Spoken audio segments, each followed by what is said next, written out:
नमस्कार, मी रश्मी तुमचं स्वागत करते आपल्या नवीन पॉडकास्ट शो मध्ये #टॉक मराठीमध्ये. मराठी माणूस बिझनेस करू शकत नाही असा जो गैरसमज झालेला आहे लोकांचा, तो दूर करण्यासाठी आज आपल्याकडे रिमय सर आलेले आहेत. रिमय सरांनी एक नाही, दोन नाही, तर तब्बल 23 ब्रँड्स ओपन केलेत आणि ते डेव्हलपही केलेत. 15 वर्षांपासून ते वेगवेगळ्या कंट्रीजमध्ये, जवळपास 15 कंट्रीजमध्ये त्यांनी काम केलंय. त्यांच्या ब्रँड्स डेव्हलप केलेल्या आहेत आणि शिवाय ते बिझनेस डेव्हलप करण्यासाठी, पर्सनल ग्रोथ करण्यासाठी 15 वर्षांपासून काम करतायत. अगदी तळागाळाला गेलेले बिझनेस त्यांना प्रॉफिटेबल करण्यासाठी रिमय सरांनी बऱ्याचशा बिझनेसेसला मदत केली आहे. त्यांच्या पर्सनल ग्रोथला, त्यांना त्यांचे गोल्स अचीव करण्यासाठी आणि त्यांना जो प्रॉफिटेबल बिझनेस हवा आहे, सरांनी मदत केलेली आहे. तर अशा रिमय सरांना आज आपण भेटणार आहोत. आज जे क्वेश्चन्स आपण घेणार आहोत ते कॉमन क्वेश्चन्स आहेत की बिझनेस फेल्युअर का होतात, त्यावरचे सगळे सोल्युशन आज सर आपल्याला देणार आहेत. तर हा पूर्ण व्हिडिओ बघा, स्किप करू नका आणि व्यवस्थित ऐका की जेणेकरून तुमचेही सोल्युशन यामध्ये नक्कीच निघणार आहे. तर आज आपण भेटूया मराठमोळ्या अशा रिमय सरांना. नमस्कार रिमय सर. नमस्कार. इतक्या वर्षांच्या तुमच्या अनुभवावरून आज आम्ही तुम्हाला खूप काही क्वेश्चन्स विचारणार आहेत. ऑडियन्स खूप कान देऊन ऐकणार आहे आपलं सगळं बोलणं, की त्यांना ज्या काही बिझनेस करताना वेगवेगळ्या प्रॉब्लेम्स सॉल्व्ह करावे लागतात. तर अशा वेळेला तुमच्यासारख्या कॉस्ट पीपल जे तुम्ही चालवतायत, त्यांची मदत घेऊन आम्हाला इथून पुढे जाण्यासाठी एक हातभार लावणं खूप महत्वाचं आहे. त्यासाठी आज मी तुम्हाला इथे बोलवलंय आपल्या पॉडकास्ट चॅनलवर. थँक्यू सो मच की तुम्ही इन्व्हाइट केलं या गोष्टींसाठी. आणि काळाची गरज आहे स्पेसिफिकली. म्हणजे तुम्ही जर एक ऑब्झर्वेशन केलं की तुम्ही आजारी पडला की तुम्ही डॉक्टरकडे जातात. सपोज लिगल काहीतरी तुम्हाला सल्ला हवाय किंवा काय, तुम्ही ऍडव्होकेट कडे जातात. पण आजच्या दृष्टिकोनामध्ये व्यावसायिकांना ज्यावेळेस असे प्रॉब्लेम्स येतात बिझनेसमध्ये, त्यावेळेस तुम्ही कुठे जातात? तर ही सर्वात महत्वाची गोष्ट आहे. तर तो माइंडसेट जो आहे, तो जो माइंडसेट आहे हा डेव्हलप होणं महत्वाचं आहे सर. आणि अशा पद्धतीचे प्रोफेशन बऱ्याच ठिकाणी आहेत किंवा प्रोफेशनल लोक आहेत की ज्याच्याकडून तुम्ही सल्ला घेऊ शकतात किंवा तुमचे जे प्रॉब्लेम्स आहेत त्याचे रिझोल्युशन्स घेऊ शकतात. तर डेफिनेटली एखादी गोष्ट ज्यावेळेस आपल्याला जमत नसेल तर मग एक्सपर्ट्सची त्याची मदत घेऊ शकतात. आणि त्याच्यासाठी लागणारे जे स्किल सेट्स आहे की जेणेकरून तुम्ही स्वतः ते प्रॉब्लेम सॉल्व्ह करू शकाल, ही अत्यंत महत्वाची गरज आहे. म्हणजे सेल्फ डिपेंडन्सी आणि सेल्फ रिलायबिलिटी इज द की फॉर युअर सक्सेस. बरोबर. तर थँक्यू सो मच की तुम्ही आम्हाला या पॉडकास्ट साठी बोलवलं. फक्त मराठी जे पॉडकास्ट तुम्ही चालू केलं आणि #टॉक मराठी, तर त्याच्यासाठी तुम्ही बोलवलं. आणि लॉंग अवेटेड, म्हणजे मराठीमध्ये मी केलेलं नाहीये जास्त कंटेंट किंवा काय. तर माझी देखील इच्छा होती की महाराष्ट्रीयन लोकांसाठी आणि मराठी लोकांसाठी खास करून, की जे उद्योगांपासून दूर राहतात, त्यांना ना नीट असा गायडन्स मिळत नाही. म्हणजे करण्याची इच्छा पण असते. मराठी माणसं बरेच, असं काही नाही की मराठी माणसं नाही आहेत बिझनेसमध्ये, आहेत, पण त्यांना गायडन्सची कमी पडते. म्हणूनच आज मी तुम्हाला बोलवलंय. तर सगळ्यात आधी आपला असा क्वेश्चन आहे, जेव्हा एखादा मुलगा नवीन, म्हणजे जो ग्रॅज्युएट झालेला आहे आत्ताच, तर त्याला बिझनेस करायचा आहे, त्याला नोकरी वगैरे काही करायची नाही, तर फर्स्ट त्याचं असं कोणतं स्किल त्याच्याकडे पाहिजे किंवा कोणतं माइंडसेट त्याच्याकडे पाहिजे की जे त्याला बिझनेस साठी खूप महत्वाचं आहे? सर्वात अगोदर जर कोणी फ्रेशर आहे किंवा अगदी यंग स्टेज मध्ये आहे आणि त्यांना उद्योग चालू करण्यासाठी इंटरेस्ट आहे, तर सर्वात अगोदर तुमच्याकडे लर्निंग ऍटिट्यूड पाहिजे. बरोबर. कारण तुम्ही फ्रेशर आहात, तर कुठल्याही फील्ड संदर्भात किंवा कुठल्याही बिझनेस मध्ये जर तुम्हाला निपुण व्हायचंय किंवा त्याच्यामध्ये सक्सेस हवी आहे तुम्हाला, तर त्या इंडस्ट्रीचं नॉलेज असणं खूप महत्वाचं आहे. त्याला लागणारे स्किल सेट्स, तर हे तुम्हाला शिकणं खूप महत्वाचं आहे. दुसरी गोष्ट, जर तुम्हाला खरंच बिझनेस करायचा आहे तर डिरेक्टली तुम्ही बिझनेस चालू नका करू. त्या बिझनेस मध्ये काम करणारे जे लोक असतील, ज्यांचा बिझनेस आहे, त्यांच्याकडे असोसिएशन करा पहिले, की त्यांच्याशी असोसिएट व्हा. असोसिएट झाल्यानंतर त्यांच्या बिझनेसमध्ये किंवा त्यांच्या बिझनेस टाइप्समध्ये कशा प्रकारचे डेली रुटीन्स असतात, कुठल्या प्रकारचे प्रॉब्लेम्स त्यांना फेस करावे लागतात याची जर जाणीव तुम्हाला अगोदर असेल, तो बिझनेस चालू करायच्या अगोदर, तर तुमच्या बिझनेससाठी त्याची हेल्प होणार आहे. तर म्हणजे फर्स्ट थिंग इज की तुमच्याकडे लर्निंग ऍटिट्यूड पाहिजे. दुसरी गोष्ट तुमच्याकडे डिसिजन मेकिंग स्ट्रॉंग पाहिजे. ते स्किल सेट खूप महत्वाचं आहे. कारण बऱ्याचदा डिसिजन मेकिंग ज्यावेळेस केलं जातं त्याच्यामध्ये काही टेक्निकल गोष्टी ज्याची तुम्हाला काळजी घेणं आवश्यक आहे, जेणेकरून एखादा प्रॉब्लेम आला तर त्याचं सोल्युशन फाइंड आउट करणं आणि त्या सोल्युशन मध्ये जे पण तुम्ही चॉईसेस घेणार आहात किंवा डिसिजन घेणार आहात त्याचे रिपरकशन्स तुमच्या येणाऱ्या भवितव्यावर होणार आहे. त्या दृष्टिकोनातून तुम्हाला ती गोष्ट असणं खूप महत्वाची आहे. दुसरी गोष्ट इनोव्हेशन्स, म्हणजे एक लर्निंग ऍटिट्यूड झाला तुमचा, डिसिजन मेकिंग स्किल्स झालं आणि तुमचे इनोव्हेशन झाले. आजच्या जगामध्ये तुम्ही बघत असाल की एन नंबर ऑफ बिझनेसेस बनतात किंवा स्टार्टअप्स बनवले जातात आणि आपण म्हणजे बोलताना पण आपण इनोव्हेशन्स किंवा इन्व्हेन्शन्स बद्दल बोलतोय. तर इनोव्हेशन्स इज नॉट समथिंग की जी गोष्ट ऑलरेडी एक्झिस्ट नाही करत, ती एक्झिस्ट करते पण नवीन पद्धतीने कशी केली जाते हे महत्वाचं आहे. म्हणजे प्रोडक्ट्स आणि सर्व्हिसेस हे एक्झिस्टिंग मध्ये आहेत, पण त्याचं पॅकेजिंग इन व्हॉट सेन्स नवीन पद्धतीने त्याला प्रेझेंट करून मार्केटमध्ये आणणं, याचे स्किल सेट्स तुमच्यामध्ये असणं आवश्यक आहे. आणि एखादी अडचण येते किंवा प्रॉब्लेम्स येतात तर त्याचे रेझोल्युशन शोधणं हे खूप महत्वाची गोष्ट आहे. तर ऍटलिस्ट हे 3 स्किल सेट तुमच्याकडे असायला पाहिजे. आणि जसं मी सांगितलं की तुम्ही डिरेक्टली बिझनेस नका चालू करू. जरी तुमच्याकडे भांडवल आहे, जरी तुम्हाला त्याबद्दलची थोडीफार माहिती असेल, कारण तुम्ही फ्रेशर बद्दल मला स्पेसिफिक प्रश्न विचारलाय, तर त्या दृष्टिकोनातून तुम्ही असोसिएट व्हा. जे लोक त्या इंडस्ट्रीमध्ये काम करतात त्याच्यासाठी असोसिएट व्हा. मार्केट रिसर्च करा. रिसर्च इज द की factor for doing something new. तुम्ही जोपर्यंत रिसर्च नाही करणार तोपर्यंत त्याचं इम्प्लिमेंटेशन सक्सेसफुली त्या पद्धतीने करू नाही शकणार. तर त्याच्यासाठी तुम्हाला ते रिसर्च करणं आवश्यक आहे. ते रिसर्च त्या डोमेन मध्ये गेल्यानंतरच होणार. बरोबर. थोडक्यात म्हणजे कोणाकडे तरी ज्या तुम्हाला बिझनेस मध्ये जायचंय त्या बिझनेस मध्ये तुम्ही स्वतः सर्व्हिस किंवा काहीतरी त्यांच्याकडे शिकण्यासाठी जायला हवं. म्हणजे प्रॅक्टिकल नॉलेज असणं महत्वाचं आहे. म्हणजे तुम्ही जर सर्व्हिस सेक्टर्स मध्ये बघितलं किंवा सर्व्हिस ज्यांना करायची, जॉब ज्यांना करायचा आहे, त्यांच्यासाठी पण ज्यावेळेस ते ग्रॅज्युएशन करतात किंवा पोस्ट ग्रॅज्युएशन होतात, तर इंटर्नशिप हा प्रकार असतो. त्याच्यामध्ये प्रोबेशन पिरियड्स असतात. म्हणजे ज्यावेळेस एम्प्लॉयर पण हायर करतो तर त्यांना प्रोबेशन पिरियड मध्ये ट्रेनिंग आणि स्किल्स डेव्हलप केले जातात. कारण त्या इंडस्ट्रीला मॅन्डेट असणारे स्किल्स हे वेगळे आहेत आणि जे तुम्ही या 15 वर्षांमध्ये जे शिकलेले आहेत एज्युकेशन मध्ये हे वेगळ्या पद्धतीचे. तर प्रत्येक सेगमेंटसाठी लागणारे स्किल सेट्स आणि त्या संदर्भातला अनुभव हे घेणं खूप महत्वाचं आहे. तर या गोष्टींवर तुमचं वर्कआउट होणं आवश्यक आहे कुठलाही बिझनेस सुरू करायच्या अगोदर. आता बिझनेस करायचं एखाद्याने निश्चित केलंय की आता बिझनेसच करायचा आहे आणि तुम्ही सांगितल्याप्रमाणे त्यांनी स्किल डेव्हलप केलेत, बरेच त्यांचं माइंडसेट तसं केलंय आणि त्यांनी प्रॅक्टिसही केलेली आहे की आपल्याला ह्यात करायचंय तर आपल्याला काय काय लागणार आहेत गोष्टी.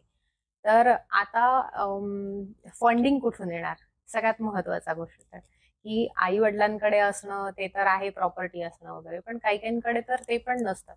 बँकचं लोन घेऊन काही वेळेला जास्त रिस्क फॅक्टर येतो किंवा ठीक आहे तो पण फॅक्टर आपण धरूतात. पण ह्यात तुमच्याकडे काही असं नवीन आयडियाज आहेत का की ह्यातून आपण फंडिंग करू शकतो? इंटरेस्टिंग प्रश्न आहे. कारण कुठल्याही बिझनेस मध्ये तुम्हाला जर सुरुवात करायची तर तुम्हाला इन्व्हेस्टमेंटची गरज आहे. एक छोटीशी स्टोरी, माझी पर्सनल स्टोरी आहे.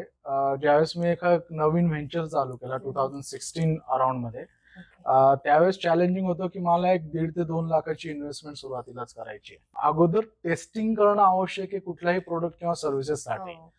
त्यावेळेस मार्केटमध्ये गेलो, त्या सर्व्हिसेससाठी मी पोटेन्शियल कस्टमर्सशी बोललो. त्यांना हे सांगितलं की तुम्ही तुमच्या सर्व्हिसेस किंवा प्रोडक्ट्स जी रिक्वायरमेंट आहे तुमची ती मी प्रोव्हाइड करू शकतो. त्यावेळेस सुरुवात करतोय त्यावेळेस आपण कुठेतरी हा विचार करणं आवश्यक आहे की कॉम्पिटिशन आहे एक्झिस्टिंग मार्केटमध्ये.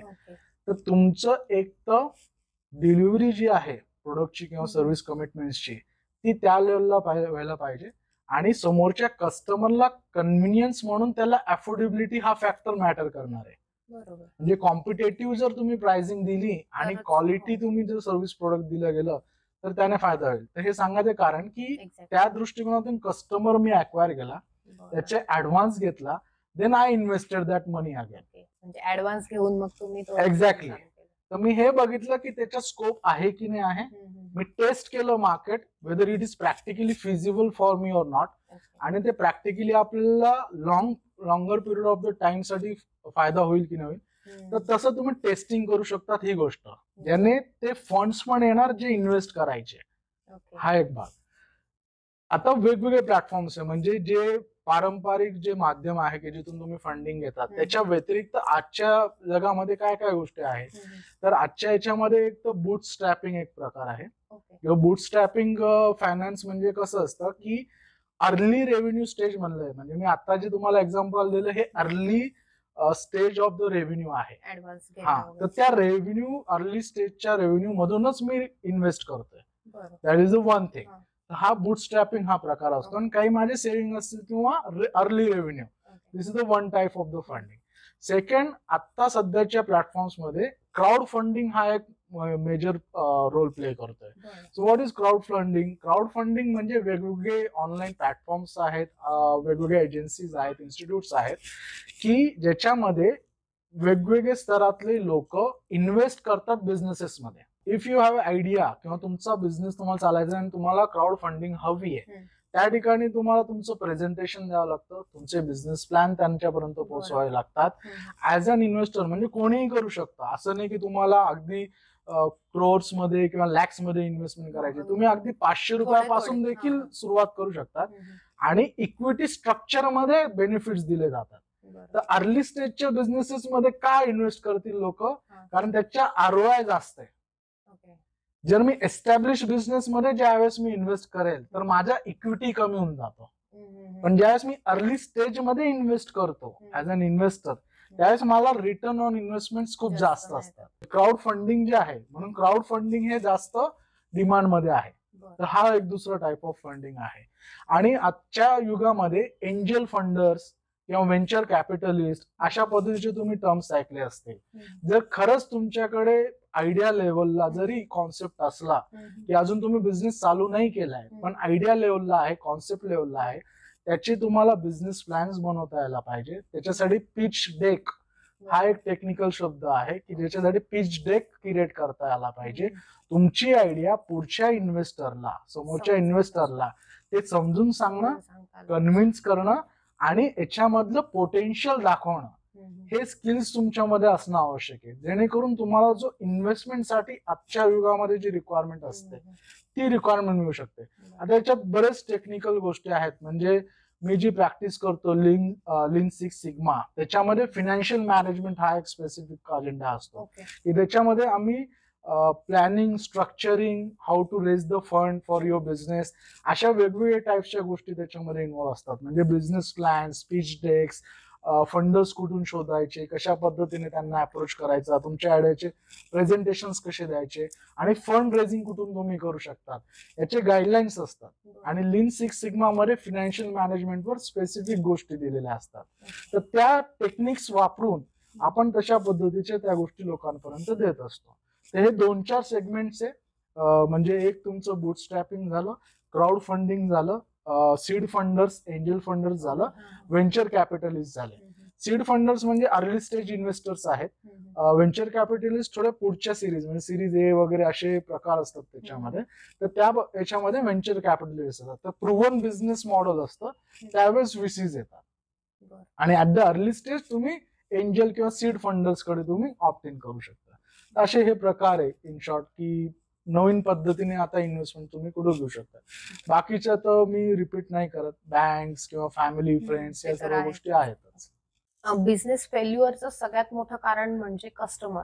की कस्टमर येत नाहीत, जास्त कस्टमरचा बेस तयार होत नाही. बऱ्याच वेळेला जेवढे मागच्या वर्षी कस्टमर होते तेवढेच कस्टमर यावर्षी पण अगदी थोडेफार वाढले जातात. किंवा मार्केटिंग इतकी जास्त करून लोक मार्केटिंगवर भरपूर खर्च करतात, ऍड्स बनवतात, बरेच पॅम्पलेट्स वगैरे, म्हणजे त्यांना जे त्यांच्या लेवलला करता येईल ते बरंच काही करतात. पण तरी सुद्धा कस्टमर बेस असा नीट वाढत नाही. किंवा त्यामुळे बिझनेस फेल होऊ शकतो बऱ्याच वेळेला, म्हणजे होतोही. तर त्यामध्ये काय सोल्युशन देता येईल तुम्हाला? ओके, थोडस आपल्याला रिफ्रेश करावं लागेल प्रश्न. कस्टमरमुळे कधीच बिझनेस फेल्युअर नाही होत. ठीक आहे. रिफ्रेश करताना असं महत्वाचं आहे की त्या बिझनेसमुळे त्यांचा बिझनेस फेल्युअर होणार आहे. Not because of the customers are not coming, किंवा कस्टमर्स येत नाही म्हणून बिझनेस फेल नाही होत. तुम्ही कस्टमर आणू शकत नाही म्हणून तो बिझनेस फेल होतो.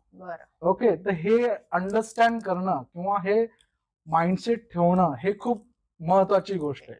म्हणजे आपल्यामधले काय ड्रॉबॅक्स आहेत, आपले विकनेसेस काय आहेत, आपले पिटफॉल्स काय आहेत, याची जाणीव इंडिव्हिज्युअली पण, म्हणजे पर्सनल तुमच्या लाईफसाठी पण आणि प्रोफेशनल लाईफसाठी पण, ज्यावेळेस तुम्हाला तो अवेअरनेस असेल त्यावेळेस ते रिकग्नाइज्ड होईल, त्यावेळेस तुम्ही त्याच्यावर काम करून सोल्युशन घ्या. तर पहिली गोष्ट ही. दुसरी गोष्ट, कस्टमर्सच्या पर्स्पेक्टिव्हने ज्यावेळेस आपण विचार करतो त्यावेळेस सर्वात महत्वाची गोष्ट आहे quality products and quality service. तुमचा अजेंडा आणि फोकस जो आहे तो बिझनेस वाढवण्यापेक्षा तुम्ही जो बिझनेस करत आहात, ज्या प्रोडक्ट किंवा ज्या सर्व्हिससाठी तुम्ही करत आहात, त्याच्या क्वालिटी एनहान्समेंटवर काम करणं हा खूप महत्वाची गोष्ट आहे. Second thing is customer experience. Okay, म्हणजे एकदा प्रोडक्ट विकला गेला किंवा सर्व्हिस विकली गेली त्याच्यानंतर कस्टमर्सचा एक्सपिरियन्स काय आहे, अनुभव काय आहे तुमच्या प्रोडक्ट्स बद्दल किंवा सर्व्हिसेस बद्दल, हा खूप मॅटर करतो. कारण बऱ्याचदा कसं असतं की कस्टमर अक्वायर होतो, सेल होऊन जातो, पण त्याच्यानंतर रिटेन्शन नाही केलं जात त्या कस्टमरला. एक्झिस्टिंग कस्टमर जो आहे ना तो तुमचा की आहे की ज्याच्यामुळे तुमचा बिझनेस वाढण्याचे ऑपॉर्च्युनिटीज जास्त आहेत, instead of acquiring the new customer. ठीक आहे, तर तुमचा फोकस जो आहे मार्केटिंगचा, जर तुम्ही 100 रुपये मार्केटिंगवर खर्च करता आहात नवीन कस्टमर अक्वाजिशनला, तर त्या 100 रुपयापैकी 30 रुपये तुम्ही एक्झिस्टिंग कस्टमरवर खर्च करा. ओके, आणि 70 रुपये तुम्ही नवीन कस्टमर अक्वाजिशनवर काम करा. तर या गोष्टी महत्वाच्या आहे. दुसरी गोष्ट म्हणजे आपण याच्या अगोदर पण बोललो की इनोव्हेशन. तर एक केस स्टडी आहे. आमचा एक क्लायंट होता, आयुर्वेदिक सेगमेंटमध्ये ते काम करतात. तर आयुर्वेदिक मध्ये म्हणजे not product oriented, service oriented. त्यांचे जे पण थेरपीज आहेत किंवा तशा पद्धतीच्या आहे, तर त्यांना त्या सगळ्या जे पण ते थेरपीज प्रोव्हाइड करतात त्याचं एक पॅकेज त्यांनी निर्माण केलं. ठीक आहे, ते पॅकेज जे आहे त्याच्यासाठी अॅन्युअल मेंबरशिप त्यांनी मार्केटमध्ये अनाऊन्स केली. So this is the example. So let's take an example, X amount is for that membership. ज्यावेळेस ते अप्रोच झाले आमच्याकडे, तर सर्वात महत्वाची गोष्ट ही आम्ही त्यांना सजेस्ट केली की तुमची जी एक्स अमाऊंट आहे ही कन्व्हिन्सिंग नाहीये टू ऑप्टिंग कस्टमर. आता ती जी प्राइसिंग होती ही जास्त होती फॉर न्यू कस्टमर्स. ठीक आहे, हे लक्षात घ्या. तर त्यांना आम्ही सजेस्ट केलं की नाव बायफर्केट द प्रोडक्ट. तुमचं एक प्रोडक्ट आहे ना, त्याच्या आजूबाजूला अजून 3 प्रोडक्ट डेव्हलप करा. आता एक्झाम्पल म्हणून मी सांगतो की त्यांचं जे प्रोडक्ट त्यांनी मार्केटमध्ये आणलं, लेट्स टेक की 10 रुपयाचं होतं. आम्ही त्यांना सांगितलं की तुम्ही 10 रुपयाचं प्रोडक्ट एक ठेवा, एक 15 रुपयाचं बनवा, एक 5 रुपयाचं बनवा आणि एक 2 रुपयाचं बनवा. थोडस त्याच्यात व्हेरिएशन्स असले चॉईस करायला. एक्झॅक्टली. आणि त्यात कसं असतं परत, म्हणजे हे एक्झाम्पल खूप सुटेबल आहे. ज्यावेळेस 2 रुपयाचं प्रोडक्ट कस्टमर नवीन कस्टमरसाठी प्रेझेंट केलं जातं आणि ज्यावेळेस 15 रुपयाचं प्रोडक्ट तुम्ही कस्टमरला करता, तर तो हेजिटंट असतो की त्याला अनुभव नाही त्या प्रोडक्ट सर्व्हिसचा. So they won't invest immediately in to that brand, त्या प्रोडक्ट सर्व्हिससाठी. पण 2 रुपये is like a lesser risk factor for the customer orientation. एकदा तुम्ही 2 रुपयाचा प्रोडक्ट किंवा सर्व्हिस विकू शकले त्या कस्टमरला, त्याला युजर एक्सपिरियन्स आला, कस्टमर एक्सपिरियन्स आला तुमच्या प्रोडक्ट सर्व्हिस बद्दल, त्याला कन्व्हिन्स झाला की ठीक आहे, दिस प्रोडक्ट और सर्व्हिस इज गुड इनफ की मी हे याला ऑप्टिंग करू शकतो.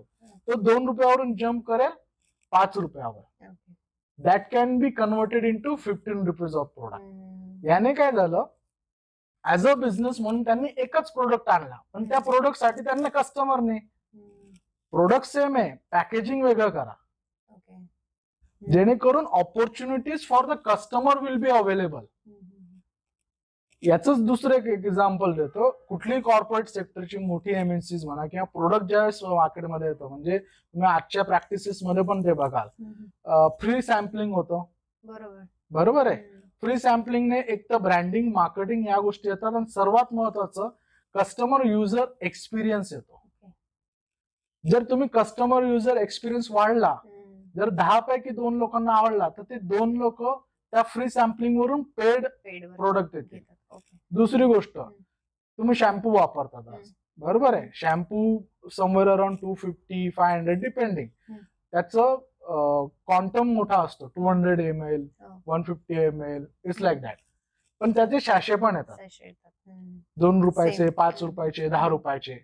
तर तुम्हाला ज्यावेळेस ऍज अ न्यू कस्टमर तुम्ही एखाद्या ब्रँडकडे जाल, त्यावेळेस तुम्ही तो सॅशे युज करणार. तर ते सॅशे युज केल्यानंतर तुमच्या लक्षात येतं की ठीक आहे, नाही हा सुटेबल आहे, मला होतोय. आता तुम्ही 50 ml किंवा 100 ml चं पॅकेट देणार. तर इथे प्रॉब्लेम बिझनेसेस मध्ये प्रोडक्ट डिझाईन और सर्व्हिस डिझाईन हा खूप मोठा इश्यू असतो, किंवा प्रोडक्ट डेव्हलपमेंट किंवा सर्व्हिस डेव्हलपमेंट हा इश्यू असतो बिझनेसेस मध्ये. तर हे मेकॅनिझम समजणं आवश्यक आहे, आणि हे मेकॅनिझम आपण डिझाईन करतो लीन सिक्स सिग्मा या स्पेसिफिक टेक्निक्स मध्ये. तर त्या प्रोसेसेस असतात, आणि हे practically tried and tested methods याचे रिझल्ट येतात. म्हणजे जसं it's like a maths and science, की हे फॉर्म्युलाज आहे. इथे फॉर्म्युलाज तसे अप्लाय केले तर त्याचे रिझल्ट तशाच पद्धतीने येणार. म्हणून मी तुम्हाला हे एक्झाम्पल देऊन तुम्हाला समजून सांगितलं की इथे कस्टमर्सची चूक नाहीये, इथे त्या बिझनेसची चूक आहे, किंवा त्या लिडरशिपची चूक आहे, त्या एक्झिक्युटिव्हची चूक आहे, की त्यांना ते जमत नाहीये की कस्टमर अक्विजिशन कशा पद्धतीने करायला पाहिजे त्यांच्या प्रोडक्ट सर्व्हिसेस मध्ये. हा एक पहिला भाग होता. दुसरा भाग, तुमचे बिझनेस प्लॅन्स हवे, तुमचे मार्केटिंग मेथड्स पाहिजे. म्हणजे जसे तुम्ही सांगितलं की मार्केटिंग फ्लायर्स आहेत किंवा या गोष्टी आहेत, या सर्व गोष्टी वेगवेगळे मार्केटिंग टूल्स वापरले जातात. तर तुमचं प्रोडक्ट डेव्हलपमेंट, सर्व्हिस डेव्हलपमेंट व्यवस्थित हवी, तर ते तुमचं डेव्हलप होणार आहे. आणि त्याच्यानंतर तुम्ही मार्केटमध्ये तुमचा टार्गेट ग्रुप आहे, की सेट ऑफ क्लायंट्स आहे, की ज्याच्यावर तुम्ही वर्क करणार आहे. तुम्ही रॉंग ठिकाणी डोअर नॉक करणार तर ते वर्कआउट नाही होणार. तर ज्यावेळेस अर्ली स्टेज रेव्हेन्यू जर कंपनी आहे ना, तर त्यांचा फोकस तो पाहिजे की निश ऑफ कस्टमर्सला टार्गेट करणं आवश्यक आहे, की तिथून कन्व्हर्जन्स तुमचे जास्त येणार आहे. तर तो तुमचा जो target customer, recognition of the your customer is also की पॉइंट. की ह्या सर्व गोष्टी तुम्हाला एकदा समजल्या आणि हे फॉर्म्युलाज आहे, हे अप्लाय केले तर त्याचे उत्तर तेच येणार आहे जे तुम्हाला अपेक्षित आहे. तर अशा सगळ्या मेथड्स किंवा अशा सगळ्या गोष्टींमुळेच ते कस्टमर अक्विजिशनला एखादा बिझनेस फेल होऊ शकतो. त्या स्ट्रक्चर मध्ये बसवायलाच पाहिजे, ते बसवायलाच पाहिजे, तेव्हाच होणार ते. आणि काही एक्सटर्नल देखील गोष्टी असतात, जसं कोविडचा सिनेरिओ घेऊया किंवा नॅशनल कॅलेमिटीज घेऊया, तर हे फॅक्टर्स देखील काही ठिकाणी म्हणजे इफेक्ट करतो बिझनेसवर. But again, if you are prepared for the worst, then you can prepare for your success. Exactly. तर तो अप्रोच ठेवून तुम्हाला बिझनेस करणं हे खूप महत्वाचं आहे. तर हाच फॉर्म्युला तुमच्या कस्टमर अक्विजिशनच्या प्रोसेस मध्ये देखील काम करतो. आता काय होतं, बरेच जण ना त्यांचं नोकरी धंदा जो काही त्यांचा पेशा असेल तो चालू ठेवतात ग्रॅज्युएशन नंतर, किंवा early in the stage of their life ते चालू करतात, आणि नंतर 40 पर्यंत त्यांचं ते चालू असतं जे काही नोकरी वगैरे असेल ते. त्यानंतर त्यांना लक्षात येतं की आपल्याकडे हे स्किल आहे, म्हणजे माहित असतं त्यांना ऍक्च्युली, पण घरच्या काही जबाबदाऱ्या वगैरे त्या सगळ्या गोष्टींमध्ये ते सगळं सोडून देतात. पण अजूनही असे लोक आहेत जे 40 नंतर त्यांना वाटतं की आता मला माझ्या स्किलवरच काम करायचंय, माझं जे स्किल आहे, जे त्यांच्याकडे कधी काही आर्ट असतं, कधी काही असं वेगळं नॉलेज असतं की ज्याच्यामध्ये ते काम करू शकतात असं त्यांना माहितीये, तर ते चालू करायचा प्रयत्न करतात. पण त्यावेळेला काय असतं की त्यांचे मुलं मोठे झालेले असतात, किंवा ते शिक्षणाच्या मोठ्या टप्प्यावर असतात, तेव्हा त्यांना शिक्षणासाठी पैसा लावायचा असतो, किंवा घरच्या काही जबाबदाऱ्या असतात, लोन असतात वेगवेगळी त्यांच्यावरती. अशा वेळेला त्यांना 40शीत नवीन व्यवसाय सुरू करायची इच्छा असते. तर म्हणजे अगदीच विचित्र प्रश्न आहे हा, पण त्यांनी करायला हवं का? आणि जर करायचं असेल तर मग त्यांना कशा पद्धतीने ह्या सगळ्या गोष्टी मॅनेज करता यायला हव्या, म्हणजे कसं करायला हवं त्यांनी की हे सगळं मॅनेज होऊन आणि त्यांचा बिझनेसही चालेल? याचा काही पार्ट आपण अगोदरच्या प्रश्नात घेतलाय की जसं की कोणीही फ्रेशर्स नवीन बिझनेस चालू करताय तर इथे फक्त ऍप्लिकेशन एवढंच आहे की त्यांचा अनुभव आहे स्पेसिफिक फील्ड बद्दल किंवा काय आणि त्याच्यात त्यांना करायचंय एवढाच मेजर डिफरन्स आहे. प्रोसेस सेमच राहणार. तुम्हाला मार्केट रिसर्च करायचंय. Second is the risk taking abilities. हा फॅक्टर खूप महत्वाचा आहे. म्हणजे कुठल्याही बिझनेस मध्ये रिस्क तुम्हाला रिवॉर्ड देणार किंवा रिस्क तुम्हाला डुबवणार, हे दोन्ही फॅक्टर आहे. That is what the business is all about. तर रिस्क टेकिंग ॲबिलिटीज बरोबर कॅल्क्युलेटिव्ह रिस्क हा त्याच्यामध्ये ऍड ऑन फॅक्टर आहे. ठीक आहे. त्यावेळेस 40च्या उंबरठ्यावर तुम्ही असतात आणि सर्व्हिस करत आहात आणि त्यावेळेस तुम्हाला एक लक्षात येतं की सेकंड सोर्स ऑफ इन्कम हवी किंवा वेगळ्या पद्धतीचं किंवा माझं पॅशन मला परस्यू करायचं आहे की या सेगमेंटमध्ये मला काम करायचंय. तर त्या केसमध्ये एक्झिस्टिंग जबाबदाऱ्या आहेत, एक्झिस्टिंग फायनान्शियल एक्सपेन्सेस आहेत, एक्झिस्टिंग बर्डन्स आहेत तुमच्या बरोबर. तर हे काही फॅक्टर्स असतात की जे चॅलेंजेस आहे to take the decision for that की तुम्हाला त्याच्यात राहून करायचंय का बाहेर निघून करायचंय. तर पहिला सल्ला की त्याच्यामध्ये राहून करा. Again tried and tested methods नंतर तुम्ही स्टेप्स घेणं आवश्यक आहे. बरेचसे म्हणजे I have seen lot many executive किंवा कंपनीज मध्ये ज्यांच्याशी आमचं एन्काउंटर होत असतं डे टू डे बेसिसवर.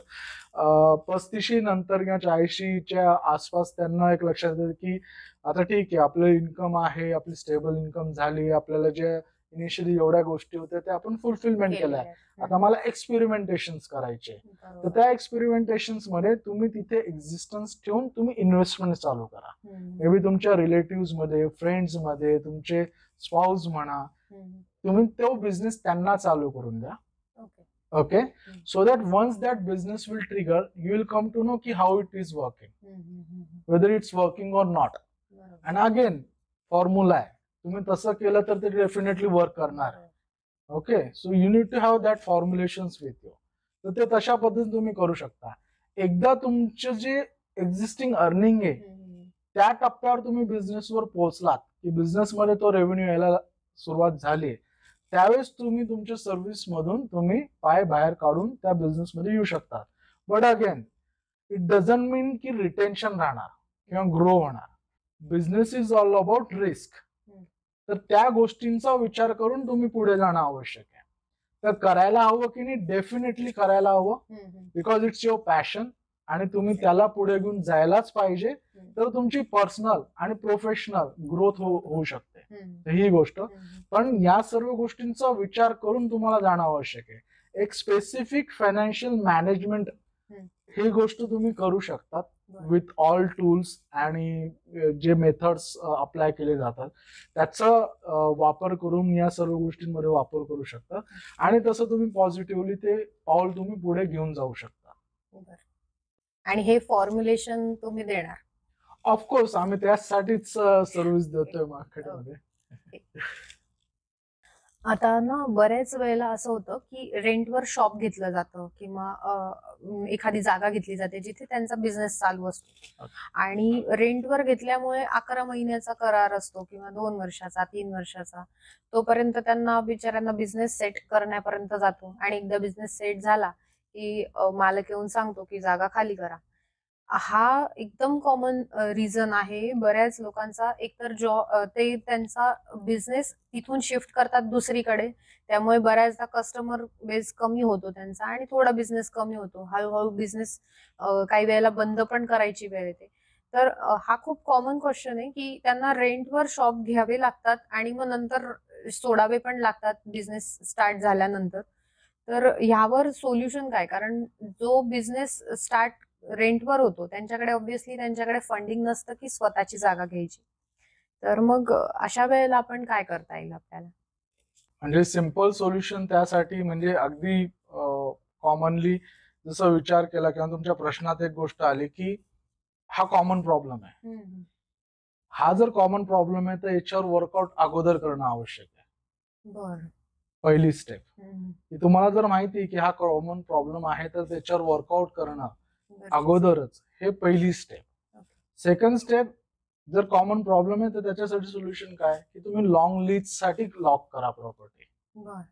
नेक्स्ट स्टेज, तुमचं प्रोडक्ट किंवा सर्व्हिस हे जॉग्राफिकली एक्सेल नका होऊ देऊ. ओके. की स्पेसिफिक जॉग्राफिक एरिया साठीच ते डेडिकेटेड राहू नका. ओके. तेवढ्या एरिया पुरतच नका ठेवू. एक्झॅक्टली. थोडं लांब पर्यंत, म्हणजे कस्टमर बेस तुमचा असा पाहिजे की जो कुठे येऊ शकेल. कुठेही येऊ शकेल ही गोष्ट. आणि परत यात म्हणजे मागच्या पॉइंट्स नुसार तुमचे क्वालिटी प्रोडक्ट्स आणि सर्व्हिसेस असले ना तर कस्टमर विल कम एनीवेअर.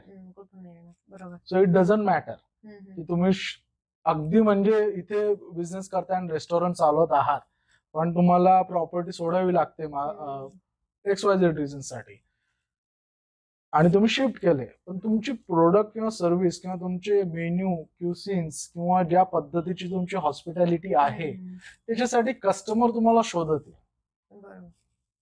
तर तसं तुम्ही जर तुमचा बिझनेस डेव्हलप केला तर हा जो कॉमन प्रॉब्लेम आहे याचा विषय राहणार नाही. ते लॉंग लिस्ट ठेवा, फोकस ऑन युअर प्रोडक्ट्स आणि सर्व्हिसेस वर करा. तिसरं, एक्सपान्शनचा विचार करा. म्हणजे तुम्ही आज एक्झिस्टिंग बिझनेस करताय ना तर दुसऱ्या जॉग्राफिकल लोकेशनवर किंवा दुसरं स्टोअर चालू करू शकतो का मी, किंवा दुसऱ्या सिटीमध्ये मी करू शकतो का, दुसऱ्या स्टेटमध्ये करू शकतो का, दुसऱ्या देशात करू शकतो का. यु नो, या सर्व गोष्टी करणं महत्वाचं आहे. चौथी गोष्ट, technology integration in your business. हा अगेन मेजर फॅक्टर आहे.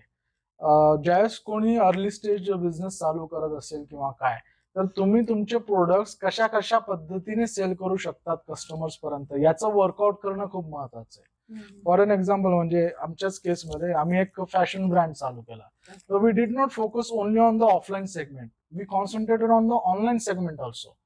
तर मग ऑनलाईन सेगमेंटमुळे काय आलं, आमची बाजारपेठ वाढली, आमचा कस्टमर बेस वाढला. ऑफलाईन सेगमेंटमध्ये आम्ही रिस्ट्रिक्टेड झालो, फक्त तेवढ्या एरिया पुरते चालेल. एक्झॅक्टली.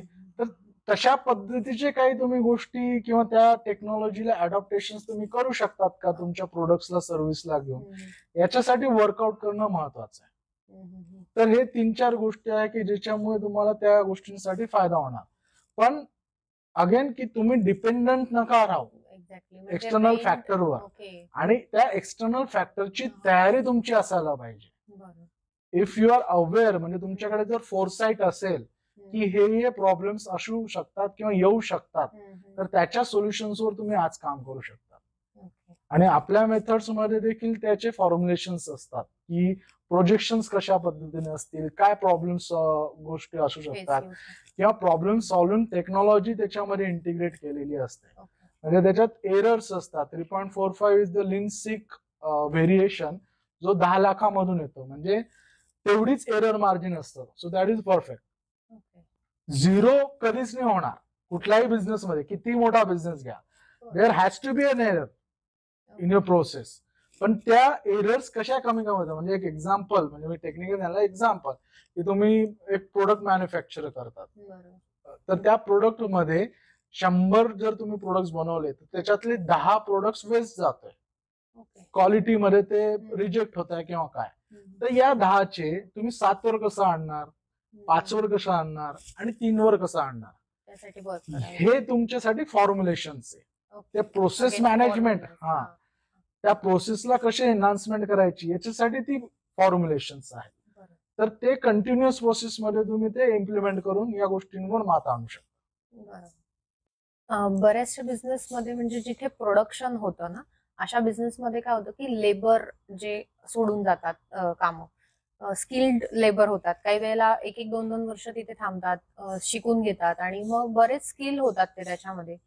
त्यावर काही काही वेळेला बरेच बिझनेस अवलंबून असतात की आपला लेबर जो स्किल्ड आहे त्यावर आपलं क्वालिटी प्रोडक्टची चांगली लागते. शिवाय हॉटेल इंडस्ट्रीमध्ये बऱ्याचदा असं होतं की कुक सोडून जातो आणि मग नंतर हॉटेल किंवा जे पण काही त्यांचं छोटंसं जे रेस्टॉरंट असेल तिथले कस्टमर कमी होतात की टेस्ट वेगळी झाल्यामुळे. तर अशा वेळेला एक एंटरप्रेन्युअरनी काय करायचं की ज्याला माहितीच नाहीये की कसं बनवायचं, समजा हॉटेल आहे आणि कुक जे करतोय, ज्या गोष्टी तो बनवतोय ते त्याला नाही माहिती की कसं करायचं किंवा काय, किंवा त्यांनी दुसरे कुक लावल्यानंतर ती चव त्याला येत नाहीये. तर अगदी मोठ्या हॉटेल्सचं नाही पण अगदी छोट्या छोट्या हॉटेल्समध्ये हे होतं. आणि लेबर पण बऱ्याच वेळेला सोडून जातात. तर मग ह्यामध्ये काय सोल्युशन देता येईल तुम्हाला? ज्यावेळेस एखादा एम्प्लॉई तुमच्या कंपनीमधून किंवा जसं स्मॉल स्केल बद्दल आपण विचार करतोय, तो ज्यावेळेस सोडून जातो, त्यासाठी तुम्ही पहिले काय करतात याचा विचार करा. Okay, find out the reasons की का सोडून गेला. सर्वात महत्वाची ही गोष्ट आहे की जर तो प्रॉब्लेम परसिस्टंट आहे किंवा तशा गोष्टी होत असेल तर तुम्हाला हे फाइंड आउट करणं आवश्यक आहे की त्याचे रिझन्स काय, त्याचा फीडबॅक घेणं आवश्यक आहे. जर तुम्ही त्याचा फीडबॅक घ्याल ना, कुठलाही व्यक्ती ज्यावेळेस जॉब सोडून जातो तसे सगळे सिमिलर काइंड ऑफ आन्सर्स आहे. सॅलरी, कमर्शियल ग्रोथ नाही, फायनान्शियल ग्रोथ नाही, करिअर ग्रोथ नाही, किंवा मग रिस्पेक्ट किंवा पोझिशन ती नाही, मे बी जॉग्राफिकल कंडिशन्समुळे देखील सोडतात किंवा फॅमिली इश्यूजमुळे सोडतात. तर जग जाहीर आहे की याच्या व्यतिरिक्त काय कारण असू शकतं. ठीक आहे, म्हणजे जर आपण रिझन्स वर बोललो तर याच्या व्यतिरिक्त आउट ऑफ द बॉक्स काहीतरी एखाद दुसरं येऊ शकतं. अदरवाइज हेच रिझन्स आहे. तर you need to work out on this reasons first. त्याची जी फायनान्शियल नीड आहे ती तुम्ही फुलफिल करत आहात की नाही आहात हे पहिले विचारात घेणं गोष्ट. लर्निंग ऑपॉर्च्युनिटी देणं, त्याची करिअर ग्रोथ, पर्सनल आणि प्रोफेशनल ग्रोथ होणं हे त्या एंटरप्रेनरचं कर्तव्य आहे किंवा त्या एम्प्लॉयरचं कर्तव्य आहे. जर तुम्ही हे कर्तव्य पार पाडलं तो व्यक्ती पुढे जाणार नाही. म्हणजे आपण, म्हणजे माझ्या बघण्यात असे पण लोक आहे की जे 25-25 वर्ष प्रायव्हेट सेक्टरमध्ये एकाच कंपनीत काम करतात. ओके, म्हणजे मी ब्रँडची नावं नाही घेत पण तसे आहेत. तर ते का टिकून राहतात? कारण तिथलं एन्व्हायरमेंट अशा पद्धतीने त्यांना दिलेलं आहे. दुसरी गोष्ट, त्यांचा इम्पॉर्टन्स समजून सांगा की ऍज अन, आणि इथे ज्यावेळेस आपण म्हणतो एम्प्लॉयर किंवा employ instead of that colleagues, हा राईट ऍड्रेसफुल वर्ड आहे किंवा माइंडसेट आहे. ठीक आहे, म्हणजे अशा केसेसमध्ये जिथे interpersonal communication skills, human to human communication skills हे असणं खूप महत्वाचं आहे. म्हणजे त्या बिझनेससाठी एंटरप्रेनर्स किंवा त्याचे एक्झिक्युटिव्ह मोठ्या स्केलचे बिझनेस असतील तर जे कलिग्स आहे त्यांना कलिग्स म्हणून ट्रीट करणं हे खूप महत्वाची गोष्ट आहे. इंटरपर्सनल स्किल्स असणं, ह्युमन टू ह्युमन कम्युनिकेशन काय आहेत, त्यांचे प्रॉब्लेम समजून घेणं की का करताय त्या गोष्टी आणि ते सॉर्ट आउट करणं. तर मी तुम्हाला सांगतो 10 पैकी 8 लोक तुम्हाला सोडून जाणार नाही. 2च केसेस अशा असू शकतात की जे आपल्या कंट्रोलमध्ये नसतील, जसं की डिपेंडेबिलिटी ऑफ द पेरेंट्स आहे आणि मला इथे फिजिकली तर त्या रिझन सोडून ते 2 लोक सोडतील. अदरवाइज 8 लोक हे टिकूनच राहतील. It is again not the employ, it is again the business and the executives or the entrepreneurs who is running the show. बरोबर. तर त्यांनी या गोष्टींवर फोकस ठेवणं महत्वाचं आहे. त्याचा इम्पॉर्टन्स त्याला समजून सांगणं, त्याचे योगदान, contribution for the success of that brand, त्यांना ड्रिव्हन करणं एका ऑब्जेक्टिव्ह साठी. आलं लक्षात? तुम्ही जर ड्रिव्हन नसाल ना, एखादा व्यक्ती जर ड्रिव्हन नसेल ना तर तो त्याला पुढे जाण्यासाठी मोटिवेशनच नाहीये. तर हे एक एंटरप्रेनर म्हणून किंवा एक्झिक्युटिव्ह ऑफ द कंपनी म्हणून हे तुमचं काम आहे की तुमच्या कलिगला या गोष्टी प्रोव्हाइड करणं, त्याला ग्रोथच्या ऑपॉर्च्युनिटीज प्रोव्हाइड करून देणं, त्याला परफॉर्मन्स बेस्ड करून देणं आणि फिनान्शियली पण परफॉर्मन्स बेस्ड पे आउट्स करणं, इन्सेंटिव्ह देणं, पर्क्स देणं आणि पर्सनल ऑपॉर्च्युनिटीज. म्हणजे हे बघा, एखाद्या व्यक्तीला जो काम करतोय त्याला फक्त फिनान्शियल ही गोष्ट रिक्वायरमेंट नसते, रिकॉग्निशन असते, ऑपॉर्च्युनिटीज काय त्यांना तुम्ही देऊ शकताय अपार्ट फ्रॉम दॅट ही गोष्ट असते. लर्निंग, त्याच्या पर्सनल गोष्टींमध्ये लर्निंगचे काय ऑपॉर्च्युनिटीज तुम्ही देऊ शकताय. आज जर 25 वर्ष तुम्ही एकच काम करत राहाल तर तुम्ही टिकणार आहात का? मोनोटोनस काइंड ऑफ जॉब येणार. त्याच्यामुळे त्याच्या प्रोफाईल्स आणि त्याची कामं त्याला जे दिले जात आहे ते डेलिगेशन ऑफ वर्क हे आर्ट असणं महत्वाचं आहे. तर आमच्या प्रोसेसमध्ये NLP, न्यूरो लिंग्विस्टिक प्रोग्रामिंग म्हणून हा एक गोष्ट आम्ही अप्लाय करतो जो स्पेसिफिकली ह्युमन्सवर काम करतो किंवा त्यांच्या न्यूरल सिस्टीमवर, बिलीफ सिस्टीमवर, त्यांच्या माइंडसेट्सवर काम केलं जातं. म्हणजे हा क्वेश्चन जो आहे तो या टेक्निक्सने सॉल्व्ह केला जातो, रिझॉल्व्ह केला जातो.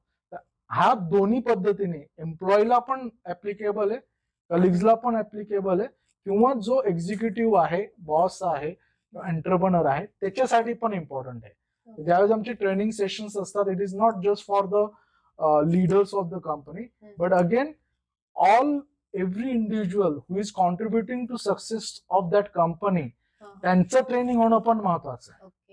त्यांचा माइंडसेट क्रिएट करणं पण महत्वाचं आहे की तुमचं ऑब्जेक्टिव्ह, तुम्हाला हे ऑब्जेक्टिव्ह आहे कंपनीचं, हे ऑब्जेक्टिव्ह प्रत्येकासाठी ऑब्जेक्टिव्ह बनवणं आवश्यक आहे. त्यावेळेस ती टीम म्हणून काम करू शकते. आणि ज्यावेळेस ते मोटिवेटेड असतील ना, they will feel the pen but they won't let you know about it. तुम्ही घरातल्या लोकांसाठी पेन सहन करतात ना, तर जिथे कामाला मी जातो ना, ती माझी फॅमिलीच आहे. तर या सर्व गोष्टींवर जर तुम्ही वर्कआउट केला तर 10 पैकी 8 लोक तुमच्याकडे 100% रिटेन करणार म्हणजे करणार. बिझनेस मध्ये ना खेळता पैसा लागतो, म्हणजे बिझनेस डे टू डे चालवण्यासाठी एक अमाऊंट आहे ती त्यांच्याकडे पाहिजे लिक्विड फॉर्म मध्ये, असं म्हणजे एक नियम आहे जो पहिल्यापासून चालत आलेला आहे. तर आता बिझनेस स्टार्ट झाला, प्रॉफिटेबल पण आहे, तर त्या प्रॉफिट मधून स्वतःसाठी, कंपनीसाठी कसं डिस्ट्रीब्युशन त्यांनी केलं पाहिजे की जेणेकरून त्यांना पुढच्या काही वर्षांसाठी थोडंफार त्यांना स्मूथली त्यांचा बिझनेस चालेल अशा पद्धतीने ते सगळं व्हायला पाहिजे. हे तर त्या डिस्ट्रीब्युशन मध्ये तुम्ही काही सांगू शकता का? त्यात खूपच सब्जेक्टिव्ह प्रश्न आहे. सब्जेक्टिव्ह म्हणजे केस टू केस हे स्टडी करून ते इम्प्लिमेंट करणं आवश्यक आहे. तर एक जनरिक जर आपण विचार केला तर एक फायनान्शियल प्लॅन तुमच्याकडे असायला पाहिजे कुठल्या पण कंपनीमध्ये, किंवा distribution of the finance into different channels, त्याचे प्लॅन्स तुमच्याकडे असायला पाहिजे. आणि business is all about numbers. जर तुम्हाला नंबर्स माहिती असेल ना तुमच्या बिझनेसचे, तर you can run the show. तर तशा पद्धतीने ते ट्रीटमेंट देणं आणि तशा पद्धतीने प्लॅनिंग असणं फायनान्शियल साठी हे खूप महत्वाचं आहे. तर ते अगेन लीन सिग्मा मध्ये गोष्टी दिलेल्या आहे की कशा पद्धतीने ते फायनान्शियल मॅनेजमेंट करू शकतात आणि कशा पद्धतीने तुम्ही कॅश फ्लो जो आहे तो कशा पद्धतीने वापरू शकतात. अगेन फॉर्म्युलेशन्स असतात की suppose first year of the revenue आहे, कंपनी म्हणजे जस्ट स्टार्ट केलेली आहे आणि लॉस मध्ये चालू आहे. म्हणजे तुम्ही बरंच ऐकत असाल की मोठे मोठे ब्रँड्स आज लॉसेस मध्ये चालू आहेत, पण एव्हरी इयर बाय इयर ते हळूहळू लॉस कमी करतात and longer period of the time नंतर त्यांना प्रॉफिट्स स्टार्ट व्हायला सुरुवात होते. तर हे कसं आहे, कशामुळे? एक potential in the business and the investors believe on that brand किंवा दॅट लिडरशिप. ही गोष्ट खूप महत्वाची आहे. म्हणजे एखादी मोठी कंपनी, म्हणजे छोटाचं पण एक्झाम्पल घेऊया आणि मोठ्याचं पण घेऊया, की एखादी मोठी कंपनी IPO आणते किंवा नवीन गोष्टी मार्केटमध्ये आणते, तर त्यावेळेस कस्टमर सेंटिमेंट्स त्या ब्रँड बद्दल काय आहे किंवा त्याच्यावर किती विश्वास ठेवतात तर ते इन्व्हेस्टमेंट करणार. सिमिलर केस जी आहे ती छोट्या बिझनेसेस मध्ये पण आहे की तुमचं जरी कॅश फ्लो तुटला असेल किंवा फायनान्शियल अप्स अँड डाऊन्स चालू असेल, you should be capable enough to resolve that problems, capable enough to generate the funds for the company. तर तशा पद्धतीने तुम्हाला ते डेव्हलप करता यायला पाहिजे. म्हणजे एक तर फायनान्शियल प्लॅनिंग हवं, फायनान्शियल मॅनेजमेंटची सूत्र तुम्हाला माहिती पाहिजे. दुसरी, जर लॉसेस जरी होत आहे आणि ते कॅश फ्लो हवा आहे, तर त्याच्यासाठी फंड रेझिंग तुम्हाला जमायला पाहिजे. ते fund raising again different channels and different resources आणि त्याच्या पद्धती वेगवेगळ्या.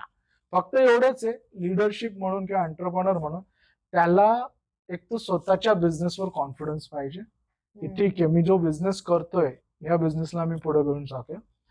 पेशन्स हवा त्याच्यामध्ये, की त्या गोष्टीला घेऊन पेशन्स हवा, ती गोष्ट महत्वाची आहे. आणि फंड रेज करता यायला पाहिजे. जर असे काही प्रॉब्लेम्स, फिटफॉल्स जर पुढे काही येणार आहेत, तर जे पण रिसोर्सेस आहेत तिथून ते फंड रेज करता यायला पाहिजे. In case if fund raising is not happening, बरोबर, ही पण केस महत्वाची की जर फंड रेझिंग नाही होते तर जेवढी कॅश आहे ती कुठे वापरायला पाहिजे त्याचं मॅनेजमेंट पण हवं. It is always not mandatory की तुम्हाला सगळीकडे पैसे इन्व्हेस्ट करायची गरज एकाच वेळेस नाही पडत. बरोबर. पण जो अवेलेबल फंड आहे तो पहिले कुठे मी इन्व्हेस्ट करायला पाहिजे हे समजणं पण महत्वाचं आहे. प्रायोरिटी आणि त्या सगळ्या दिल्या गेल्या त्या एंटरप्रेनर्सला त्या गोष्टी समजणं आवश्यक आहे. आणि हे सगळे तुम्हाला फॉर्म्युलेशन्स किंवा मेथड्स किंवा या सर्व गोष्टींचे इम्प्लिमेंटेशन केल्यानंतर तुमच्या डोळ्यासमोर ते पूर्ण पिक्चर तयार होतं की हे ठीक आहे, हे असं दिसतंय किंवा हे चार्ट्स अशा पद्धतीने दिसत आहे, या चार्ट्स वरून मला हे प्रोजेक्शन समजत आहेत बिझनेसमध्ये. तर या सर्व गोष्टी त्याच्यामध्ये येतात. याच्यात तुम्ही टेक्नॉलॉजीचा वापर करा, टूल्सचा वापर करा, सॉफ्टवेअरचा वापर करा. आणि खूप महत्वाचा भाग आहे तुमचं टेक्नॉलॉजी. कुठलाही बिझनेस असू द्या, तुमचे ऍटलिस्ट टेक्नॉलॉजीचे काही ना काही इंटिग्रेशन त्याच्यामध्ये असायलाच हवं. एक्झॅक्टली. फॉर एव्हरी बिझनेस, की जेणेकरून ह्युमन एफर्ट्स कमी होतात आणि एक्सपर्टीज म्हणजे जे फॉर्म्युलेशन्स क्रिएट होतील ते एक्झॅक्टली तुम्हाला रिझल्ट ड्रिव्हन देणार आहे. तर त्याच्यासाठी तुम्हाला ते एफर्ट्स टाकणार आहे. तर कॅश फ्लो साठी तुम्हाला हेच सोल्युशन्स जास्त करून वर्कआउट करते. आता बिझनेसमध्ये ना कॉम्पिटिटर्स खूप असतात, सगळीकडेच असतात, बिझनेस म्हणा किंवा सर्व्हिसेस म्हणा. पण आता एआयचं जग आहे. बरेच वेळेला एआय मधून बरीच मदत घेतली जाते सगळ्याच फॅक्टर्स मध्ये. तर आपल्याला बिझनेसमध्ये कॉम्पिटिटर्स साठी जर एआयचा उपयोग करून आपल्याला सर्व्हाइव्ह करायचं असेल तर ते कसं करता येईल? इंटरेस्टिंग प्रश्न आहे. ऍक्च्युली टेक्नॉलॉजीचं इंटिग्रेशन करणं महत्वाचं आहे. पण आज एआय हे मार्केटिंग जार्गन म्हणू शकतो आपण. कारण एआय हे आज नाही आलंय, हे लोकांना आज अवगत जास्त झालंय असं आपण म्हणू शकतो. तर एआय हे खूप जुनी टेक्नॉलॉजी आहे किंवा जुन्या पद्धतीने त्या गोष्टी आत्मसात करता येत होत्या. एवढंच होतं की त्याचा वापर प्रत्येक लोकांपर्यंत पोहोचला नव्हता किंवा प्रत्येकाच्या आयुष्यावर किंवा प्रत्येकाची पर्सनल ऍक्सेसिबिलिटी त्या डेटा ड्रिव्हन साठी नव्हता. तर डेफिनेटली की कुठलीही नवीन टेक्नॉलॉजी ज्यावेळेस येते त्यावेळेस त्याची वाचा फुटते किंवा त्याचा युसेज वाढतो. तो certain period of the time साठी राहणार आहे. म्हणजे टेक्नॉलॉजी इतकी फास्ट ग्रो करते की अगदी म्हणजे त्याचं जे ड्युरेशन आहे 3 महिन्याच ड्युरेशन बघितलं जातं. म्हणजे टेक्नॉलॉजीच्या जे एक्सपर्ट्स आहेत त्यांच्याशी आपण विचारपूस केली तर 3 महिन्यामध्ये त्याचे अपग्रेड्स अपडेट्स या सर्व गोष्टी येत असतात. तर एआयचा वापर करा किंवा कुठलाही टेक्नॉलॉजी ज्याची गरज आहे तुमच्या बिझनेससाठी त्याचा वापर करणं आवश्यक आहे. आता याचे ऍप्लिकेशन्स काय? तर याचे ऍप्लिकेशन्स आहे डेटा अनालिसिस. म्हणजे बिझनेसच्या पर्स्पेक्टिव्हने जर विचार केला, डेटा अनालिसिस हे तुम्ही एआयच्या माध्यमातून करू शकतात किंवा जे पण टूल्स आहेत त्याच्यासाठी त्या दृष्टिकोनातून करू शकतात. एआयचे टूल्स तुम्हाला प्लॅन्स जनरेशनसाठी काम करू शकतात. तुम्हाला जे बिझनेसेस करायचे आहे त्याचा डेटा जो आहे त्याच्यासाठी कामात येतात. पण एक लक्षात घ्या, एआय एक्झिस्टिंग इन्फॉर्मेशनवरच प्रोसेस करतो. ओके, जी ऍक्सेसिबिलिटी ऑफ द इन्फॉर्मेशन आहे ना त्याच्यावरच एआय काम करतो. पण ह्युमन ब्रेन हा त्याच्या बाहेर पण विचार करू शकतो. तर त्या गोष्टींचा विचार करणं देखील याच्यामध्ये महत्वाचं आहे. तर AI will helpful for you to take a decision, but ultimately you are the one who will take the decision. तर हा डिफरन्स समजणं तुम्हाला आवश्यक आहे. तर डेटा अनालिसिस आहे, तुमचे प्लॅन्स इम्प्लिमेंटेशन्स आहेत, तुमचे प्रोसेस मॅनेजमेंट सिस्टीम जी आहे म्हणजे 6 सिग्मा मध्ये ती ऑब्झर्वेशन साठी आहे, तुमचे चार्ट स्टडी करण्यासाठी आहे, तुमचे फ्युचर बिझनेसचे प्रोजेक्शन्स आयडेंटिफाय करण्यासाठी आहे की प्रोग्रेशन कशा पद्धतीने चालणार आहे. तर या सर्व गोष्टींची टूल्सची तुम्ही डेफिनेटली मदत घेऊ शकता आणि घ्यायलाच पाहिजे. लास्ट डिसिजन हो, म्हणजे अगेन ह्युमन इंटरव्हेन्शन असायलाच पाहिजे टेक्नॉलॉजीमध्ये. म्हणजे इथे आपण शूट करतोय, इथे मशीन्स आहेत, but ultimately machine can fail any time. Okay, काही होऊ शकतं कारण मशीन आहे, टेक्नॉलॉजी आहे. तर त्याचे सोल्युशन देखील आपल्याकडे पाहिजे. तर तसंच बिझनेसमध्ये देखील आहे की बिझनेसमध्ये देखील त्या गोष्टींचे सोल्युशन्स जे आहेत त्या एंटरप्रेनरला किंवा त्या एक्झिक्युटिव्हला घेता यायला पाहिजे. Those tools are for your help. इथे तुम्हाला हेल्प करतील या सर्व गोष्टी करून आणण्यासाठी. पण त्याचं अनालिसिस पार्ट आहे, ते सर्व गोष्टींचा स्टडी आहे आणि त्याच्याबरोबर तुमचे स्किल्स आहेत, तुमचा अनुभव आहे या सगळ्या सेगमेंटचा, याचा उपयोग करून तुम्हाला एक इक्वल टू काय हे डिसाईड करता यायला पाहिजे. तर टेक्नॉलॉजी प्रत्येक ठिकाणी वेगवेगळी येत राहणार. आज आपण AI बोलतोय, थोड्या दिवसा अगोदर आपण सोशल मार्केटिंगवर जास्त बोलत होतो. म्हणजे ऍड्स, आता प्लॅटफॉर्म चेंज झाला, आता व्हिडिओ कॉन्टेंटवर जास्त करून, म्हणजे हा पॉडकास्ट देखील त्याचाच एक भाग आहे की व्हिडिओ कॉन्टेंटवर जास्त आता चालू आहे. तर these are the trends in the market. तर त्या ट्रेंड्स मध्ये तुम्हाला मोल्ड होणं आवश्यक आहे, तुमच्यामध्ये फ्लेक्सिबिलिटी असणं आवश्यक आहे, अडॅप्टिबिलिटी तुमच्या बिझनेस मध्ये आणण्याची एक महत्वाची गोष्ट आहे. आणि चेंज, म्हणजे change is the constant. Even माझ्या कंपनीचं नाव कॉस्मो पीपल जे आहे त्याची टॅगलाईन आहे helping change. So we also believe that the change is the constant. So technology आणि या सर्व गोष्टी अपग्रेड करणं, अपडेट करणं काळानुसार आणि त्याच्यामध्ये अडॅप्टिबिलिटी आणणं तुमच्या बिझनेसची, ही खूप महत्वाची गोष्ट आहे.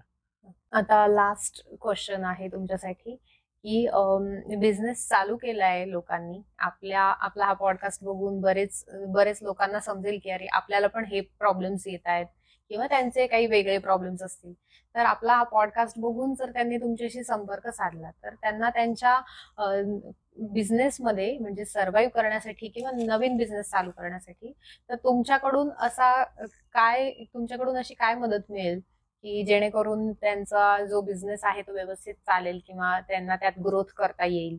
स्पेसिफिकली आता ज्यांना अप्रोच करायचं आहे या गोष्टींसाठी किंवा काय, एक आहे कोचिंग, एक आहे कन्सल्टिंग आणि एक असतं मेंटॉरिंग. ओके, ही तिन्ही गोष्टी वेगवेगळ्या आहेत. त्याच्यामध्ये मेजर डिफरन्स काय आहे? Mentoring is hand holding. म्हणजे आता हे डिफरन्स समजणं आवश्यक आहे, लोकांपर्यंत ही गोष्ट जाणं आवश्यक आहे की मेंटॉरिंग म्हणजे हँड होल्डिंग, की प्रत्येक स्टेजवर जे मेंटॉर्स असतात ते तुमच्या बरोबर असतात, की प्रत्येक स्टेजला जे पण प्रॉब्लेम्स तुम्ही फेस करताय त्याचे रिझोल्युशन देणं, त्याचे सोल्युशन्स देणं, हे एक मेंटॉरचं काम आहे. Second thing is coaching. Coaching is what? Coaches will never give you the subjective solutions for your problems.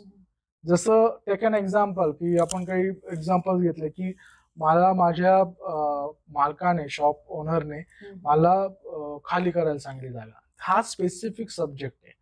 Coach त्याचं उत्तर नाही देणार, कोच ॲबिलिटी क्रिएट करून देणार, how you can solve that problem.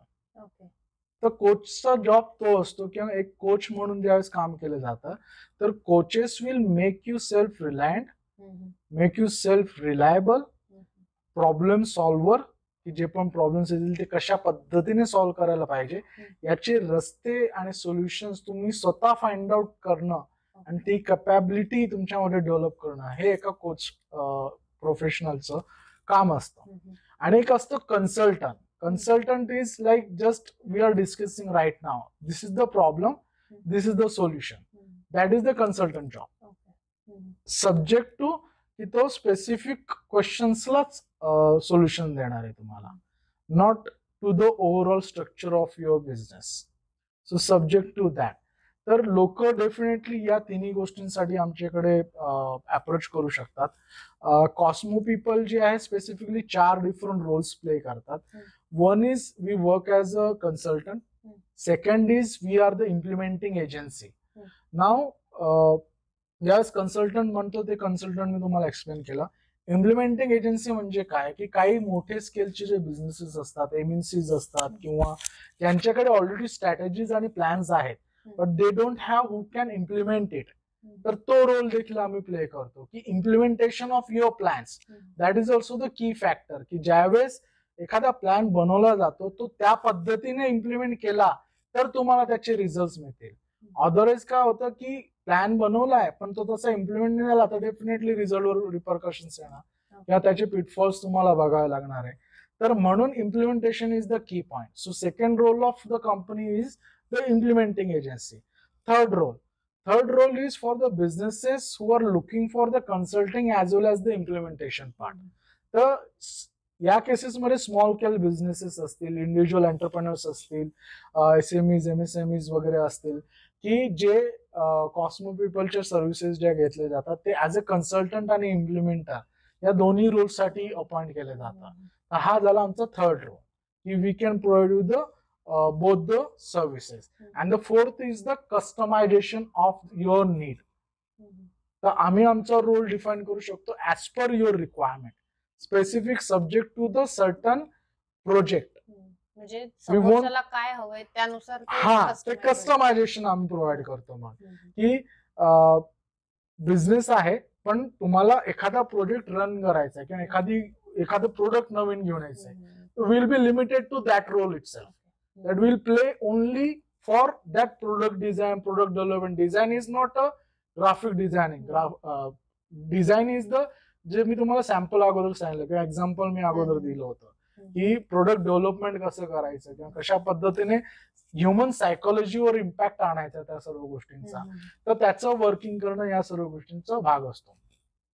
प्रत्येक पॉडकास्टमध्ये, इंटरव्ह्यूज किंवा प्रत्येक कंटेंटमध्ये मी नेहमीच हे सांगत आलोय की तुम्हाला जर बिझनेसवर जर काम करायचंय तुमच्या किंवा तुमच्या बिझनेस ग्रोथवर काम करायचंय, त्याच्या अगोदर तुम्ही तुमच्या स्वतःवर काम करा. ही सर्वात महत्वाची गोष्ट आहे. If you can develop your own personal skill, then you can implement तुमच्या प्रोफेशनल आयुष्यात किंवा तुमच्या बिझनेसमध्ये तुम्ही ते इम्प्लिमेंट करू शकाल. तर ही सर्वात महत्वाची गोष्ट आहे. म्हणजे टू स्टार्ट वर्किंग की माझ्यामध्ये कुठले स्किल सेट डेव्हलप करणं आवश्यक आहेत. आणि आम्ही ज्यावेळेस ऍज अ कन्सल्टंट म्हणून पण काम करतो, तर we have to work with the executive, we have to work with the leadership of that company. कारण जोपर्यंत त्यांचा माइंडसेट डेव्हलप होत नाही, त्यांना प्रॉब्लेम सॉल्व्हिंग ॲबिलिटीज येणार नाही, तोपर्यंत त्या बिझनेसमध्ये त्याचा इम्पॅक्ट येणार नाही. तर फक्त ज्यावेळेस अप्रोचेस होतात आमच्याकडे, तर आम्ही फक्त बिझनेसपेक्षा आम्ही एक्झिक्युटिव्ह आणि लिडरशिपवर काम करणं जास्त प्रेफर करतो, कारण ते रिझल्ट ड्रिव्हन असतं. आणि मग तुमच्या बिझनेसवर तुम्ही काम करणं आवश्यक आहे. तर हे की पॉइंट्स किंवा हे डिफरन्सेस समजणं आणि लोकांपर्यंत पोहोचणं ही खूप महत्वाची गोष्ट आहे. कारण लोक येतात, लोक म्हणतात की मला या बिझनेसमध्ये हा प्रॉब्लेम आलाय, तर याचं सोल्युशन काय. सो आय वुड रादर से तुमच्यामध्ये स्किल्स डेव्हलप करा की you can solve those problems yourself. तर त्याच्यासाठी तुम्ही एंगेज करा आणि मग ते बिझनेसमध्ये इम्प्लिमेंट करा, की जेणेकरून तुम्हाला डिपेंडन्सी नाही राहणार कुठल्या एजन्सी बरोबर, कुठल्या कोच बरोबर, कुठल्या मेंटॉर बरोबर. तर ते डेव्हलप करणं आवश्यक आहे.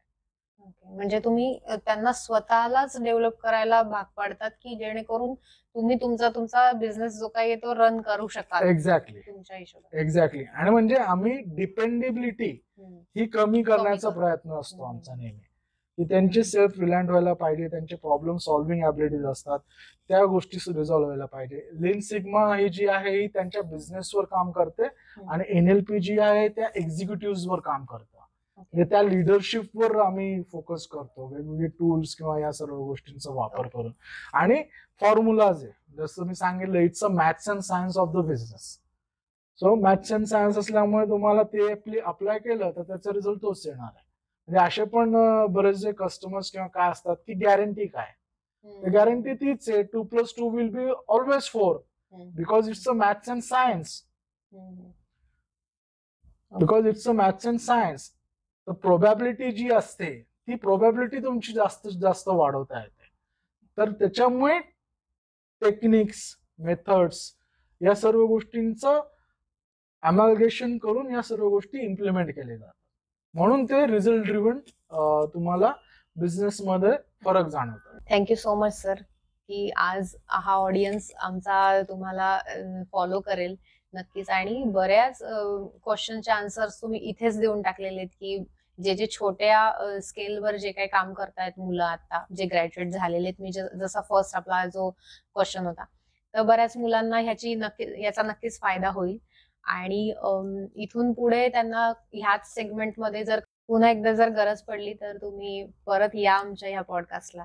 आणि असेच जे नवीन नवीन क्वेश्चन्स असतील जे बिझनेस रिलेटेड आहेत तर ते सांगण्याचा प्रयत्न करा. नाही, डेफिनेटली. म्हणजे आमचं ब्रीदवाक्यच आहे helping change. So we have a mindset to help people आणि राईट पीपल. अगेन म्हणजे तुम्ही देखील तेवढे ड्रिव्हन पाहिजे, तुम्ही देखील तेवढे सिरियस पाहिजे त्या गोष्टीला घेऊन, तर definitely we are there to help you out for that. तर ज्यावेळेस पण तुम्हाला वाटेल इन फ्युचर, तर we are always available for those things. जे पण विषय असतील त्या विषयांवर आपण डेफिनेटली लोकांपर्यंत ते पोहोचवू शकतो. आणि आमच्या प्रोफेशन मध्ये देखील चॅलेंजेस आहे, कारण पीपल आर नॉट, म्हणजे मी सुरुवात पण तशी केली होती की तुम्हाला ज्यावेळेस तुम्ही आजारी पडता, डॉक्टरकडे जाताय किंवा तुम्ही लिगल कन्सल्टंट बघताय किंवा फायनान्शियल कन्सल्टंट सीए कडे जाताय, तर तुम्ही बिझनेस साठी देखील कुठला म्हणजे मेंटर किंवा थोडक्यात- कोच असणं आवश्यक म्हणजे थोडक्यात रिमय सर म्हणजे बिझनेस साठीचा डॉक्टर आहे. तर लवकरात लवकर रिमय सरांशी संपर्क साधा, जेणेकरून तुमच्या बिझनेसमध्ये जे काही तुम्हाला प्रॉब्लेम्स येत आहेत, ज्या काही अडचणी येत आहेत, ज्यामुळे तुमचे बिझनेस, तुमचे स्वप्न कमी व्हायचा प्रयत्न होतोय, तर त्यावर हे सोल्युशन अगदीच छोटंसं आहे, पण तुम्ही करायला हरकत नाही की रिमय सरांना तुम्ही लवकरात लवकर कॉन्टॅक्ट करा आणि तुमचा बिझनेस वाढवायचा स्वतः प्रयत्न करा. थँक्यू सो मच की तुम्ही ही ऑपॉर्च्युनिटीज दिली. आणि आम्हाला पण आवडेल की याच्या पुढे देखील जर तुम्हाला कुठल्या विषयावर या संदर्भात काही माहिती असेल, तर will be happy to reach to the audience, आणि त्यांच्यापर्यंत माहिती पोहोचवणं ही खूप महत्वाची गोष्ट आहे. खरंच. Thank you so much sir. Thank you.